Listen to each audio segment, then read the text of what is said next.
여러분 혹시 아시나요? 사건을 수사 중인 경찰관은 피해자나 피의자를 사적으로 접촉해선 안 된다고 합니다. 그런데 성폭행 사건을 수사 중이던 군산경찰서 소속의 한 수사관이 성폭행 피해자를 사적으로 만나 부적절한 발언을 하고 신고 취하를 종용했다고 합니다. 이 사건 직접 취재한 송승민 기자와 이야기 나눠보겠습니다. 송 기자. 안녕하십니까. 네. 군산경찰서 어떤 사건 수사 중이었나요? 예, 지난해 7월에 군산에 있는 미 공군 제8전투비행단에서 네. 한 한국인 여성이 성폭행을 당했다며 도와달라고 뛰쳐나왔습니다. 이때 그 당시 인근에 있던 군무원이 이 여성을 미 헌병대로 인계했습니다. 네. 우리 경찰이 미군으로부터 사건을 받고 미군 장병을 준강간 혐의로 입건하고 수사에 나섰습니다. 네, 준강간 혐의. 네, 맞습니다. 그러면 수사는 어떻게 진행됐는지가 궁금한데 미군 장병은 혐의를 인정한 건가요? 네, 경찰 수사 과정에서 미군은 합의하고 성관계를 했다며 사실상 범행을 부인한 겁니다. 네, 이후 군산서는 지난해 11월 사건을 검찰에 송치했는데 예. 검찰의 보안 수사 요구가 내려와서 경찰이 다시 수사에 착수했었습니다. 예, 예. 그리고 최근 불송치로 사건을 검찰에 넘겼습니다. 불송치라고 하면은 범죄 혐의가 인정되지 않는다고 판단해서 경찰이 사건을 검찰에 넘기지 않고 수사가 종결되는 거잖아요. 네, 맞습니다. 이 불송치 결정이 나는 과정에서 문제가 발생한 거죠. 네, 군산서 소속 A 수사관이 피해자 B 씨를 조사하는 과정에서 신고 취하를 종용하는 말을 했다고 합니다. 그러니까 예. 신고를 취소해라 이런 뜻입니다. 예. 네. 그 녹취에 따르면 A 수사관은 피해자에게 본인은 오래전부터 수사를 했기에 우리나라 정서가라면서 우리나라 정서상 이런 느낌입니다. 판례를 봐서는 죄가 안 될 수도 있지라고 피의자가 처벌받지 않을 것이라는 식으로 말했습니다.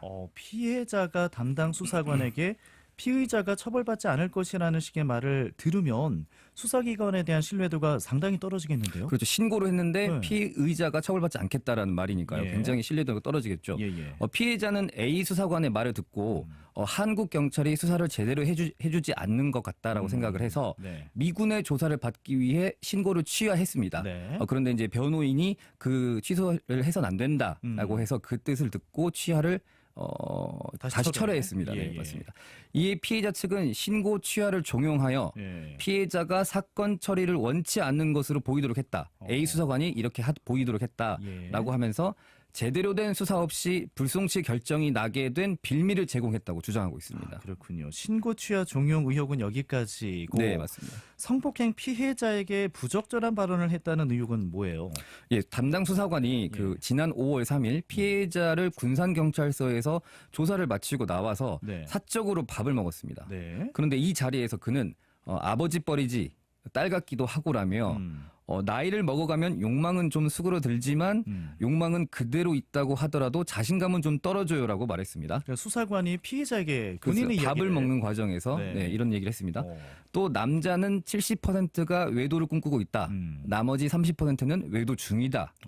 남자 입장에서 누군가 나한테 대시를 한다 그러면 남자들은 쉽게 무너지는 거지라고 그 뜻을 알 수 없는 발언을 했습니다. 아니 이게 지금 성폭행 피해자에게 업무나 수사와는 전혀 상관이 없는 네, 맞습니다. 뭐 이성 사이의 관계를 주제로 하는 이런 이야기들을 한 거네요. 네, 맞습니다. 예. 이런 부적절한 발언을 성폭행 피해자에게 했다는 게 무척이나 놀라운데 네네. 또 경찰 공무원 행동 강령에 따르면 네. 사건의 관계자, 즉 피해자나 피의자, 사건 관계인 경찰서 내에서만 접촉해야 합니다. 그렇죠. 네, 부득이한 경우에 만약에 외부에서 만나야 한다면 수사 서류 등 공문서에 모든 걸 다 쓰게 돼 있습니다. 기록해야 합니다. 네. 그러니까요.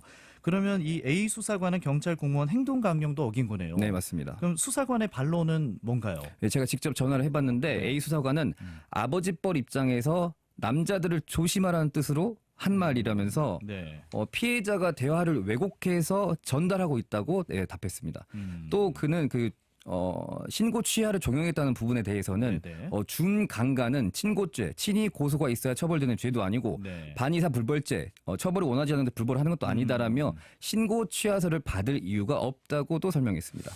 지금 전북 경찰청은 이 사건을 인지는 하고 있는 건가요? 예, 오늘 오전에 보도가 나오고 나서 A 수사관에 대한 감찰 조사를 할 예정이라고 밝혔습니다. 그러면 다시 사건으로 돌아가서 경찰이 불송치한 사건은 그럼 어떻게 된 거예요? 예, 피해자가 경찰의 불송치 결정에 불복해서 이의 제기를 검찰에 했고요. 네. 이의 제기를 하게 되면 사건은 검찰에 가져갑니다. 네. 그 경찰의 불송치 결정과는 다르게 검찰은 지난달 말 6월 말에 네. 미군 장병을 재판에 넘겼습니다. 아, 그렇군요. 네. 피의자가 피고인이 되기까지 이제 1년여가 걸린 거예요. 맞습니다.